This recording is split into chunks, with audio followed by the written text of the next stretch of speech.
Good morning সবাইকে, প্রিয়াঙ্কা চৌধুরী ব্লগে সবাইকে ওয়েলকাম। দেখো আজকে আমার ছেলে আমার সঙ্গে চলে এসছে সবাইকে গুড মর্নিং জানাতে, আর আমার কোলে বসে বসে এখন একটু আদর খাচ্ছে সকাল সকাল।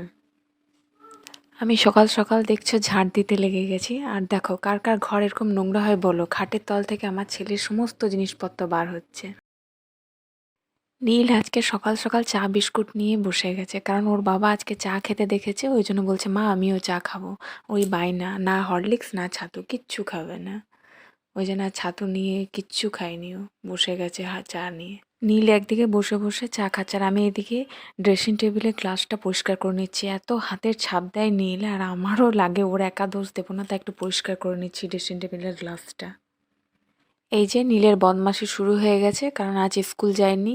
ওর ভ্যাকসিনের ডেট ছিল কিন্তু ভ্যাকসিনটা দেওয়া হয়নি, কারণ ওর পরীক্ষা পরের মাসে ভ্যাকসিনটা। নীলের বাবা বাজারে গিয়েছিল, কি সবজি এনেছে জানি না, একবার দেখে নি কি সবজি এনেছে। বাবা এক ব্যাগ পুরো সবজি দোকানটায় উঠিয়ে নিয়ে চলে এসছে মনে হয়। ব্যাগ খুলে দেখি ইয়া বড় একটা ফুলকপি, ফুলকপির রসা, পালং শাকের তরকারি, বেগুন দিয়ে, তার জন্য আর ডাল। আজকে এটাই হবে সবজি। বাপরে, ফুলকপিটা দেখে আমি চমকে গেছিলাম। আর কী যে ভালো লাগে রোজ রোজ ফুলকপি। ওর বাবার আবার খুব পছন্দ ফুলকপি, ফুলকপি ছাড়া নাকি চলেই না শীতে। ঘরটর মুছে এসে কাপড় কেচে আমি এখন রৌদ্রে ছাদের ওপরে কাপড় মিলতে চলে এসেছি। ওটাই ভাবি যে মেয়েদের জীবনে কাজটা ছাড়াই হচ্ছে আর কিছুই থাকে না মনে হয়।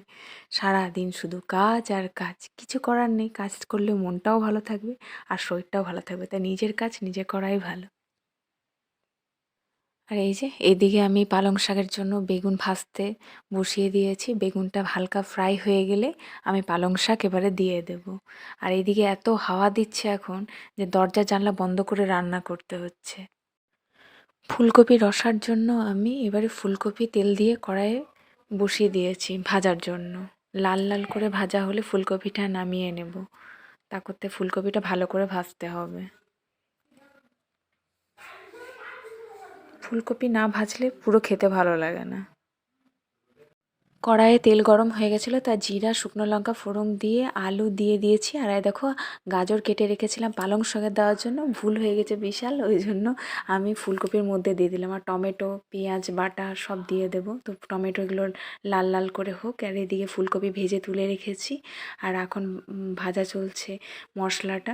এবার মশলার মধ্যে আদা রসুন পেঁয়াজ বাটা সব দিয়ে দিয়েছি, জিরে গুঁড়ো ধনে গুঁড়ো সমস্ত নুন দিয়ে কষিয়ে নিয়েছি। এবার ফুলকপিটা দেখছো কি সুন্দর হয়েছে, কষানোটা একদম পুরো মাংসের মতো লাল লাল হয়েছে। খেতেও কিন্তু খুব ভালো হয়েছিল ফুলকপিটা। ঢাকা খুলে দেখিয়ে দিচ্ছি আমি।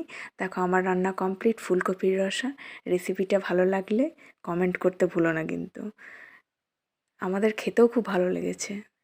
দেখো দুপুরের মেনু আমাদের রেডি, এবারে আমরা খাবো। আজকের ভিডিওটা এত দূর, ভালো লাগলে লাইক শেয়ার কমেন্ট করতে কিন্তু ভুলবে না। Thank you.